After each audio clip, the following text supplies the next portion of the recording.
నుంచి ఇంటేనయ్యా, ఎటువంటి తెడ్డిమనే రకం. నేను లేడి అంటే లేడు కాదు రాక్షసుడు అంట. ఇప్పుడు అరుస్తున్నది మీ అన్నయ్య అంటే అన్నయ్య కాదు రాక్షసుడు అంట. అసలు పెద్దాడు చెప్పిన మాట వినను లక్ష్మణుడు అందండి అన్నమాట. ఆయన మాట విన్నాను రకమా అంతటితో వదల్లా. అలా మాట్లాడి మాట్లాడి మాట్లాడి ఆ మాటలో ఆవేశంలో భాగంగా ఒక మాట ఉంది, నాపై మోహము పెంచుకోకు. లక్ష్మణుడు కాదు, మానవుడైన వాడెవడు భరించలేనటువంటి మాట. నాపై మోహము పెంచుకోకు మరియు దానైన నీ అన్నయు నాపై మోహము తెంచుకొంచు చెనియన్.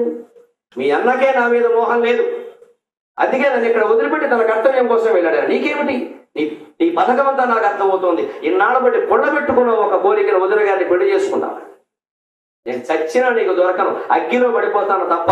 సతీదేవి నాకు ఆదర్శం. కుడివారి బొటన వేలు కింద రాస్తే మా ఆడవాళ్ళకి అగ్గిని పుడుతుంది, అందులో పడి చస్తాను తప్ప లక్ష్మణుడిని పెళ్లి చేసుకున్నాడు. వాడు వినలేక వినలేక అటు పక్కకి తిరిగి ఏడిచాడండి. లక్ష్మణుడు 2 కళ్ళ నుంచి 2 సముద్రాలు పొంగాయి. కారణం భరతుడిని అన్న పాపం.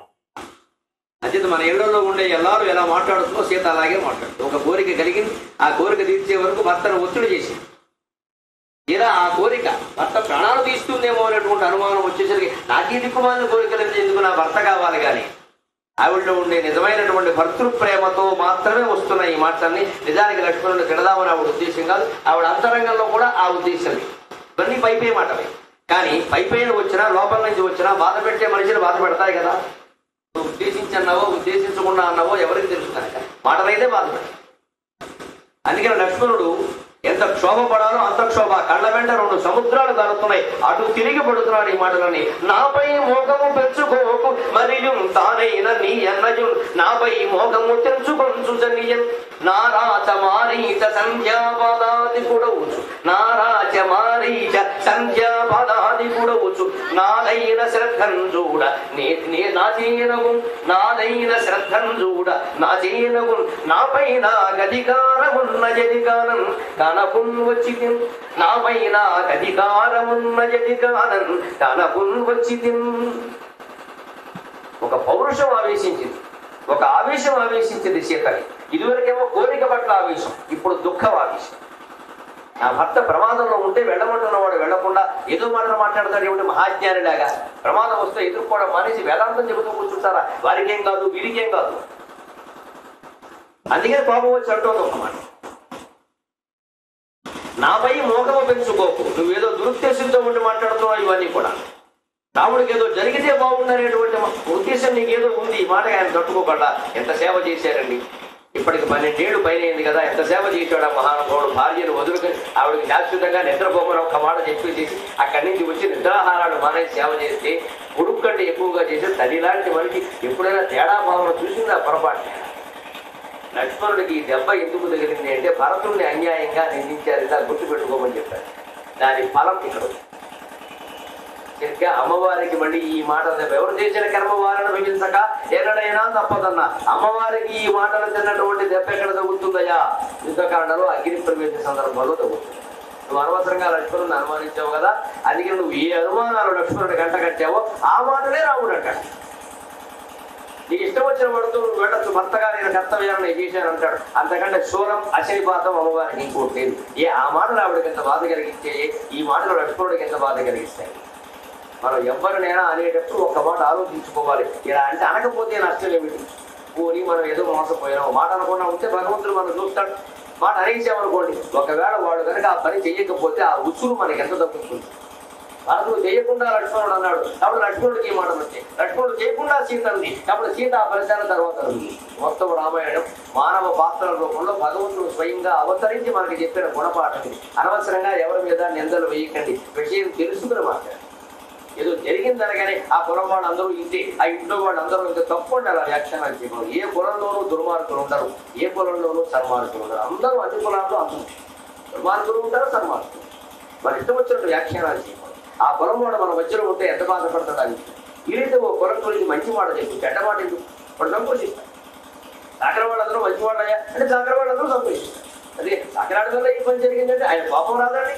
ఎందుకన్నా ఆ మాటకి ఆయన బాధ్యుడు కాదు. వాడు పూర్వం ఎవడో చేసుకుంటాం, ఆయన తెలియకుండా ఆవేశంలో మాట్లాడతాం. ఆ ఆవేశం ఎంత పని చేస్తాం. అందుకని నాపై మోహము పెంచుకోకు, నా మీద మోహంతో నీవు ఇలా చెప్తున్నావు. మరియు తానైన నీ అన్నజు నాపై మోహము తెంచుకుంటూ జనియు, పెళ్లి చేసుకున్న మీ అన్నకే నా మీద మోహం లేదయ్యా. ఎలా మాట్లాడుతుందండి? అసలు ఈవిడి మీద మోహంతో కాదండి ఆయన వెళ్ళింది. అడక్క అడిగిందిరా మీ వదిన, ఒక్క కోరికైనా తీర్చకపోతే సీత మీద ప్రేమ కాదు, ఒక రకమైన వ్యామోహం. ఆవిడ కోరికలు తీర్చకపోతే బాగుండదంట. ప్రేమ అంటే ఇలా ఉండరు, వ్యామోహం, ఒక రకమైన వ్యామోహం, క్రేజీనెస్ అంటారు. మీరు ఆవిడ కోరింది అల్లా తీర్చడం, అది ప్రమాదకరమైన చేయడం వ్యామోహం అంటారు. మోహంతోనే ఆయన వెళితే ఆయన ఏమవుతుందంటే ఆయనకే మోహం లేదు, వెళ్ళిపోయాడు అంటే ఆ బాధ లోపల ఆయనకి ఏదో జరిగింది, వెళ్ళకపోతే ఇంకేం జరుగుతుంది. నాపై మోహము తెంచుకొను నారాచమారీజ సంధ్యా పాదాది కూడవచ్చు. అపారమైన విశ్వనాథ శ్రేష్ఠ పరిజ్ఞానానికి ఉదాహరణ. ఇందులో మారీచి శబ్దం ధ్వనించగానే మారీచుడు వెనకాల వెళ్ళాడు అని సీతాదేవి అన్నట్టుగా ధ్వనించుకోరు. వాడు మారీచుడు ఈవిడ తెలియదుగా. అందుకే రెండు అర్థాల పదం వాడాడు. మరీచి అంటే కిరీటం, మారీచ అంటే మరీచినాం సమూహ, మారీచం కిరణాల సమూహం. మరీచి అంటే కిరణం, సూర్య కిరణాన్ని మరీచి అంటారు. అందుకే సూర్యుడిని మరీచిమాన్ అంటారు, కిరణాలు కలిగిన వాడు. మరీచి అంటే కిరీటం, కిరణం, సూర్యకిరణం. అందుకని మారీచ అంటే కిరణాల సమూహం. నారాచ మారీచ సంధ్య పాదాది కూడవచ్చు. బాణాలనే కిరణాలు కలిగిన సూర్యుడిలాగా మీ అన్నగారు వెళ్ళాడయ్యా. సంధ్యాపాదాది కూడవచ్చు. ఈ సంధ్యా సమయం పైగా సాయంకాలం వేళ సమయం. నిజానికి ఆ సమయంలో వేటాడకూడదు, అదో దోషం జరిగింది. వేటాడడానికి కొన్ని నియమాలు సమయాలు ఉన్నాయి. సంధ్యా సమయంలో వేటాడకూడదు. సంధ్యా సమయంలో చేయాల్సింది సంధ్యావందనం. అదేమో హడావుడిగా ముగించేసి వేటకు బయలుదేరతారా, సంసారం దెబ్బైపోతుంది. సంధ్యా సమయంలో నిద్రపోకూడదు, సంధ్యా సమయంలో దంపతులు కరవకూడదు, సంధ్యా సమయంలో మంచం మీద పడుకుని ఉండకూడదు, సంధ్యా సమయంలో అన్నం తినకూడదు, వేట ఆడకూడదు. సంధ్యా సమయంలో చేయాల్సింది ఉదయ సంధ్య విష్ణు అర్చన చేయాలి, సాయం సంధ్య శివార్చన చేయాలి. శ్రేష్టం. మీ ఇష్టదేమో ఎవరైనా అర్చించవచ్చు, కానీ శ్రేష్టమైనటువంటి మాట శాస్త్రం చెబుతారు.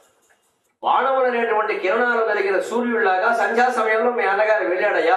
అంటే వెళ్ళకూడని సమయం ఇప్పుడు గుర్తొచ్చింది. వెళ్లే వరకు మొత్తం ఒత్తిడి చేసింది ఈవిడే కదండి. అప్పుడు తెలియదు సంధ్యా సమయం అని.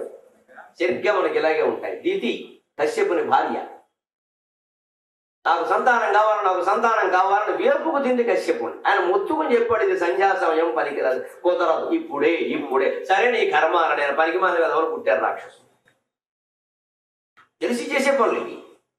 అందుకని ఇప్పుడు చెబుతోంది బాణాలే కిరణాలుగా వదజల్లే సూర్యవంశు మహారాజులాగా మీ అన్నగారు వెళ్ళాడయ్యా. సంధ్యా సమయంలో ఏమిటో అప్పుడు తోసలేదు, సంధ్యా సమయంలో వేటకెళ్ళకూడదు. అది పట్టుకుని విశ్వనాథ పద్యంలో పెట్టారు. ఎంత శాస్త్రజ్ఞాని. అందుకే అతనైనా సదమల బుద్ధికి బహుళ శాస్త్ర రహస్య వివేకమభినం. నీకు శాస్త్ర రహస్యాలు తెలుసుకోవాలంటే నా రామాయణం చదవయ్యా అన్నాయి.